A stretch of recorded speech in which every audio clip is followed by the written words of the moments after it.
India சுதந்திரம் அடைந்த போது உள்ள சந்தோஷத்தை விட இன்னைக்கு ஏற்பட்டிருக்கிற சந்தோஷம் என்பது வாழ்க்கையில் ஒவ்வொரு இந்தியர்களுக்கும் இது ஒரு சந்தோஷமான நாளாக அமைந்திருக்கிறது. காஷ்மீர் மாநிலம் பகல்காமில் நடந்த பயங்கரவாதிகளால் சுட்டுக் கொல்லப்பட்ட 27 இந்தியர்களின் ஆன்மா இன்றைக்கு சாந்தி அடைந்திருக்கிறது என்று நான் சொல்லுவேன்.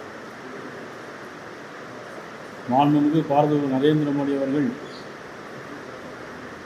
ஒரு தனி நபர் அல்ல, 140 கோடி இந்தியர்களின் தலைவன், சிங்கமாக நிமிர்ந்து நிற்கின்ற மாபெரும் தலைவன் நரேந்திர மோடி அவர்கள் பகல்காம் தாக்குதல் நடந்து இத்தனை நாட்கள் கழித்தும் எடுத்தோம் கழித்தோம் என்று சொல்லாமல் தீர ஆராய்ந்து பாகிஸ்தானை தாக்க வேண்டும் என்ற நோக்கம் இல்லாமல் பாகிஸ்தானில் உள்ள தீவிரவாதிகளை மட்டுமே குறிவைத்து தாக்க வேண்டும் என்பதற்காக நேற்று அதிகாலை 1:44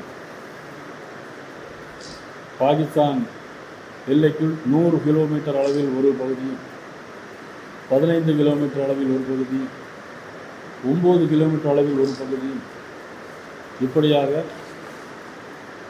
Bilal camp, Kotli camp, Barnala camp, Sarjal camp, மகமூனா கேம்ப் ஆகிய 9 இடங்களில் இருக்கின்ற தீவிரவாதிகளை மட்டுமே குறிவைத்து இன்றைக்கு மிகப்பெரிய தாக்குதல் நடத்தி ஒவ்வொரு இந்தியர்களினுடைய மனதிலும் மிகப்பெரிய சந்தோஷத்தை ஆழ்த்திய மாபெரும் தலைவர், நாளைய உலகத் தலைவர் நமது மாபெரும் மாண்புமிகு நரேந்திர மோடி அவர்களுக்கு தமிழக பாரதிய ஜனதா கட்சியுடைய சார்பாக எனது நெஞ்சார்ந்த மனமார்ந்த நன்றியினை நாங்கள் தெரிவித்துக் கொள்கிறோம்.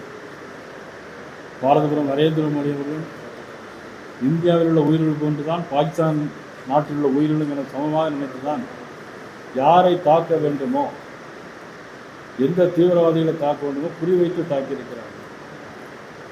இந்த 27 பேரில் கணவனை இழந்த ஒரு பெண்ணை, திவேதி என்கின்ற பெண், ஐசன் திவேதி என்கின்ற பெண் இன்னைக்கு பத்திரிகை பேட்டி கொடுத்துருக்கிறாங்க. இன்னைக்கு தான் இந்த கணவனுடைய ஆன்மா சாந்தி அடைந்திருக்குன்னு சொல்லி பேட்டி கொடுத்துருக்கிறாங்க. உண்மையிலேயே அவருடைய கணவன் இழந்த துக்கம் ஒரு பக்கம், இன்னைக்கு பாரத மோடி அவர்கள் இவ்வளவு பெரிய தாக்குதலை நடத்தி இந்தியாவுடைய பெருமையை உலகிற்கு பறைசாற்றியிருக்கிறார். எந்த ஒரு உலக நாடும் குறை சொல்லாத அளவில், எப்படி புல்வாமா அட்டாக்கில் அன்றைய இராணுவ வீரர் நாம் இழந்தபோது திருப்பி பழிவாங்கும் நோக்கம் இல்லாமல் சர்ஜிக்கல் ஸ்ட்ரைக்கை சரியாக குறிவைத்து தாக்கி இன்றைக்கு தீவிரவாதிகளை அழிக்கின்ற முயற்சியில் ஈடுபடுகின்ற பிரதமர் மோடி அவர்களுக்கு மீண்டும் ஒரு முறை என்னுடைய நன்றியை நான் தெரிவித்துக் கொள்கிறேன். மீண்டும் நான் ஏற்கனவே சென்னை கூட்டத்தில் பேசும்போது சொன்னேன், காங்கிரஸ் கட்சியுடைய முதல்வராக இருந்தால் கூட ரேவந்த் ரெட்டிக்கு அன்றைக்கே தேசிய உணர்வோடு தேசம் காப்பகின்ற உணர்வோடு பாகிஸ்தான் மீது தாக்குதல் நடத்தும் என்று சொன்ன ரேவந்த் ரெட்டிக்கு மீண்டும் என்னுடைய வணக்கத்தை தெரிவித்துக் கொள்கிறேன். அதேபோல் இன்றைக்கி நம்மளுடைய முதலமைச்சரும் அதை வரவேற்று பேசியிருக்கிறார்கள். அவருக்கும் என்னுடைய நன்றியை நான் தெரிவித்துக் கொள்கிறேன். இது தேச ஒற்றுமை பிரச்சனை.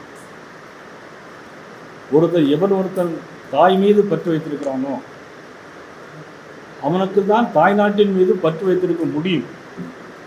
ஆக தாய் மீது பற்றில்லாத எவரும் தாய் நாட்டின் மீது பற்று வைத்திருக்க முடியாது. ஆகவே தாயை தெய்வமாக மதிக்கிறவன் இந்த தேசத்தை தெய்வமாக மதிப்பான்.